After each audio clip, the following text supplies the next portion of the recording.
If your job was an office job and it only became a non-office job during the pandemic and they want you to come back to work, this isn't North Korea. They're not forcing you back, but if you want to keep having a job, you have to go back, and that's the decision that they've made. This segment is brought to you by Eastside Weight Loss Clinic. Sick of fad diets that work for a couple months and then you gain all the weight back? Well, I'm down 37 pounds on the Eastside Weight Loss Clinic program, and I've kept that weight off for more than a year. Schedule your free 15-minute consultation today at eastsideweightlossclinic.com.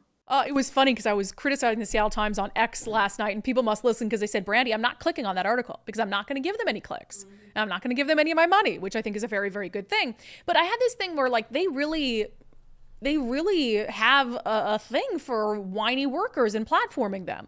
Like any whiny worker can come to the Seattle Times and say, woe is me. And the Seattle Times will send out a reporter and do a whole story on it. It's just wild. So they post this crazy article, and you know how I feel about return to office.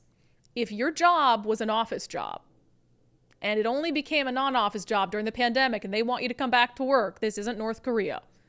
They're not forcing you back, but if you want to keep having a job, you have to go back, and that's the decision that they've made. But the Seattle Times headline, Seattle area return to office mandates strain household budgets. Oh gosh. All right, so they tell a couple stories of workers in here. Buckle up. It says, after Jessica Poe, 41, separated from her husband in February, she found it hard to remain in Seattle. That's understandable. Went from a 2-income household to 1. I get it.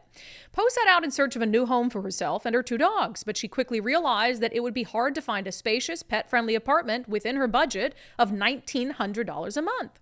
So she moved out of the city and into a small house on her brother's property in Spanaway, a quiet suburb area a short drive south of Tacoma. There, her dogs had ample space to roam and play. Rent was just $750 a month.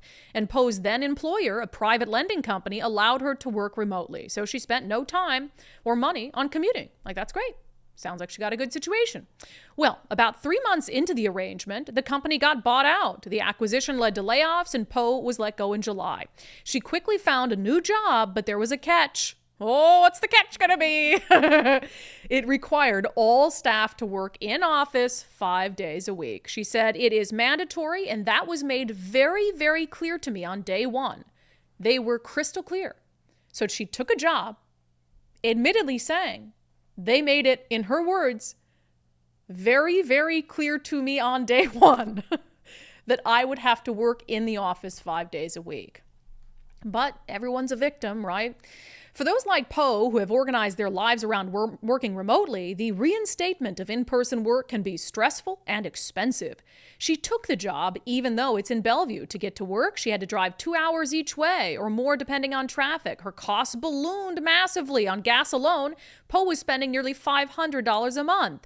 Depending on how backed up her normal commute was, she sometimes opted to pay a $15 toll each way to take a faster route. On average, that added up to $300 a month or more, she estimates.